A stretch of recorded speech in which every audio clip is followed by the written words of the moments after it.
Alright guys, so today we're going to be changing out a 5-ton ream, just evap coil. It's a downflow, so I'm just going to pull the coil out of this case and then go from there. It does come with a TXV and everything. We need all the drain fittings, straps and everything. I want to say the TXV is on there. Yeah, it's down in there. So we do have that going for us.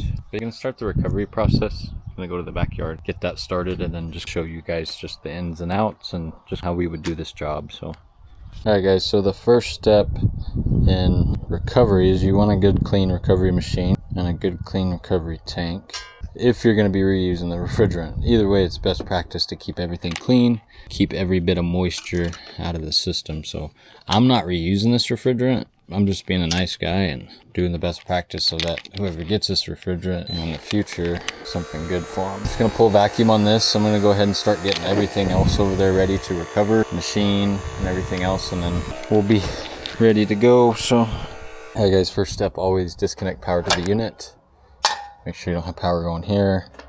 Then we're going to hook up our recovery machine, get our tank pulled out as soon as that vacuum's done being pulled.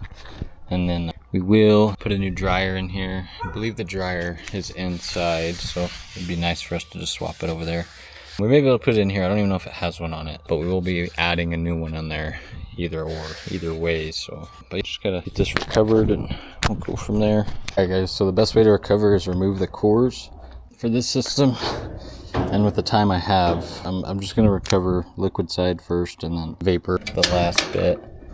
But see, I can't even put my valve core remover on here. Thanks, Ream. So we'll just go straight hose on this one, I guess. So, alright guys, pretty simple. You got to in and out. Hook the hose coming from the unit to in, hose leaving the machine to the tank on the out, and then always, guys, weigh out the charge. That will answer a lot of unknown questions about how much is in it. If you did have a leak or not, you could pull out factory charge, thought you had a leak and didn't. So very important to weigh out the charge. So we're gonna go check on that bottle, see if it's done, go from there. All right guys, so we're about under 500. I'm gonna call it good there. I'm not reusing this refrigerant, but I at least wanted to get it under 500. Make sure there's no moisture in here so that when we turn it in, it's not contaminated with non-condensables and all that stuff. So moisture and contaminant. But we're gonna stop this and should be good to go. Watch my vacuum get lower. Ooh. Shut that off. Get this pulled off. This definitely gonna use this here in a second, but with this we can now a good vacuum, so that's good. So we're gonna grab this and then start the recovery process. We do need a scale, so we will grab that as well. Let's see, we got this guy. Get down here. I can weigh out our juice right here. And I like to keep my valves close to the bottles and everything, that way I can shut off and get everything in there, not have it come back to the hose. So what we'll do now is we're in recover, which is good. We're opened up. Go ahead and open up this one. And then what we want to do is bleed off any air. Just takes a little bit, doesn't take a lot to get that air out. And then we can plug in the recovery machine here and we can go ahead and weigh out our scale. So we get hooked up to our scale here. So we'll link that, zero that out. We'll go ahead and open up this bottle. I like to let everything flow. Then I'm going to turn that pump on. The reason I do that is I just don't want to deadhead this pump with all this pressure. But you can always even close it. And then also you want to pay attention to your pressure right here. We're pretty low. So I think that they were pretty low by the time we came back out here, so it's almost flat. So it's been about 3 months since I've been to this job and topped them off, and really don't have much in there. So we'll let this recover and then we'll come back to this. Guys, another tech tip, keep a probe on the system so that way you can see what's going on with it. So you can actually see how much pressure you really have. See, we're low pressure because we're slugging through something here. So it's gonna take a little bit. So we're gonna go inside, but that's nice to have so we know we're not running our recovery machine dry. We can actually pay attention to what's going on out here from inside. So we're gonna go ahead and start pulling that coil cover off, getting that whole thing prepped there. It's just gonna make the process a lot smoother, so we'll do that. So we'll go inside right now and get started taking the cover off the coil. All right guys, so here we be. Just gotta get this dismantled. once we get everything recovered, we'll cut these lines, pull the coil out, put the new one in, braze everything up, put a new dryer in it, and pressure test pull vac and all that fun stuff. So go ahead and get this pulled apart. So big old coil. Get all this pulled off and ready. We don't have to mess with it. Move this stuff out of the way once we pull everything out. Then also we're gonna have to cut this drain here and spin a new one on before we set the new one in. So that's gonna be a little bit of a pain, but not a big deal. Pull it out, this out of the way. Get all this foam cord and stuff out of the way. Push that wire out of the way. Right. Always want to get everything out of the way first. That way when it comes time, you're not rushing to get everything pulled apart. So just waiting on recovery. Got 126 PSI left on it. We're about 4 and some change on the recovery. So we're gonna let that do its magic, and then we'll get back over here and get this thing pulled out. So I like cutting them out, and then we'll sweat in some copper. So I think it's just best practice to do that way. I don't like sweating them out, just more heat, more chance of oxidation in the unit, so might as well minimize that.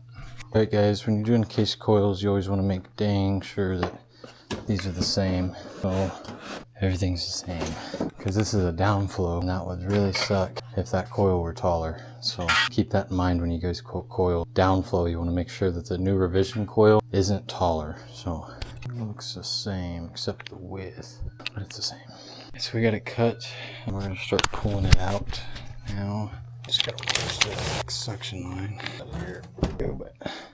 So this is where you spin this guy off. So when you get to this point, we'll have some mess here, but we can definitely minimize it as much as we can. Let me grab a cup. So this comes with a cap. Just cap off this one. And that plug in there. This little water. That's where she was leaking down there. Big old oil spot. So. Alright, so we got the old coil out. We had an oil leak here somewhere. That's where the leak was. Got the fresh one here.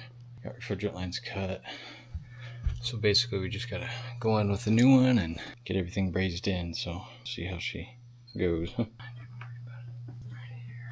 Just kind of looking at this side. It's not in. Let's see. It's kind of in the way. Let's see. Who's calling me and why? Jared, sorry, you can wait, buddy. Now we fucked up. Now we don't have a trap. I guess I could cut this one down really close. This piece in there. I can still do that. I don't know how I'm gonna make that work, but it'll still work. The tricky part is getting this set put in. So I can make this one easy. That other connection, I'm gonna have some issues. So I take off and get to this. Alright guys, so before brazing, you really want to protect the TXV here. So we're just going to get a little bit of wet rag on it, protect it. We're not going to be brazing too much around here, but just in case, we want to make sure she's good and clean. So I got some wet rag there. Gonna get this guy sweated in. So. Alright guys, so when lighting your torch, you really want to crack that oxygen and then slowly.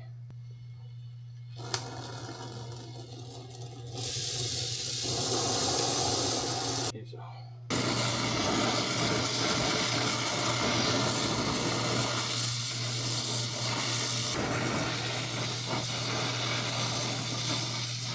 Now I gotta go figure out where I'm gonna put this dryer at. Alright guys, so got everything sweated in, both sides. Did have to fill a little bit of a gap, but wasn't too big of a deal. So we're gonna go look at that filter dryer, see what we can do with it. Guys, so we're just gonna go up the wall with it. Just make it a lot easier for us to braze, do all that jazz. Bi-flow, don't matter which way we go, as long as we bi-flow. Bi-flow, yeah, don't matter which way we flow. Bi-flow. Bi-flow.